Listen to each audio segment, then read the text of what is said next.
KPU menetapkan pasangan calon nomor urut 2 Prabowo Gibran unggul dalam Pilpres 2024. Berdasarkan rekapitulasi perhitungan suara nasional yang dilakukan KPU, pasangan calon Prabowo Gibran memperoleh 96.214.691 suara.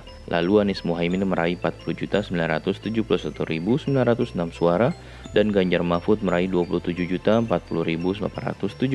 suara. Adapun jumlah suara sah secara nasional untuk Pilpres 2024 sebanyak 164.227.475 suara. Kedua kubu, Anies Muhaimin serta Ganjar Mahfud pun menyiapkan sejumlah langkah menggugat hasil Pilpres 2024 ke Mahkamah Konstitusi. Tim hukum pasangan calon Anies Muhaimin telah menyiapkan dan menggodok materi gugatan ke Mahkamah Konstitusi. Ketua Tim Hukum Anies Muhaimin, Ari Yusuf Amir, mengatakan mereka siap mendaftarkan sengketa perselisihan hasil pemilu ke MK. Ari menegaskan permohonan pengajuan sengketa PHPU di MK tidak akan berfokus pada hasil pemilu. Tim akan menyajikan sejumlah fakta bagaimana perolehan suara dalam Pilpres 2024 itu berasal dari upaya ataupun dugaan kecurangan yang sistematis dan masif. Misalnya, kata dia, keterlibatan aparat pemerintah dari atas sampai kepala desa, serta penggunaan anggaran negara atau APBN, termasuk bantuan sosial dan bantuan langsung tunai untuk kepentingan salah satu calon. Ari mengungkapkan fakta itu akan disertai bukti dugaan keterlibatan presiden, menteri, semua kepala daerah atau pejabat kepala daerah sampai kepala desa. Tim hukum Anies Muhaimin menyiapkan petitum atau permohonan yang isinya meminta pembatalan pencalonan Gibran. Kemudian tim hukum menuntut agar dilakukan pemungutan suara ulang tanpa melibatkan Gibran. Kubu Anies Muhaimin juga akan meminta MK memerintahkan Presiden Jokowi dan jajarannya tidak cawe-cawe dalam pemungutan suara ulang. Ari menyebutkan tim hukum Anies Muhaimin telah menyiapkan 50 orang lebih untuk menjadi saksi dalam sidang di MK.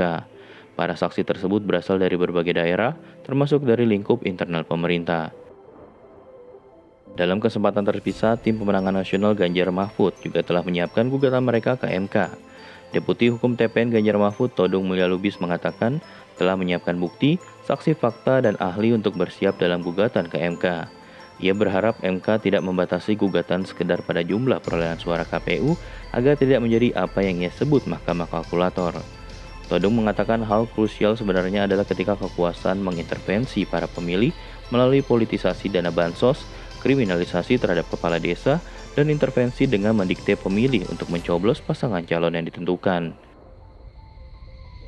Menanggapi rencana gugatan dua kubu itu, Ketua Koordinator Strategis Tim Kampanye Nasional Prabowo Gibran, Sufmi Dasko Ahmad, mempersilahkan mereka melayangkan gugatan hasil pemilu ke MK. Dasko menegaskan timnya akan menghadapi gugatan tersebut dengan baik.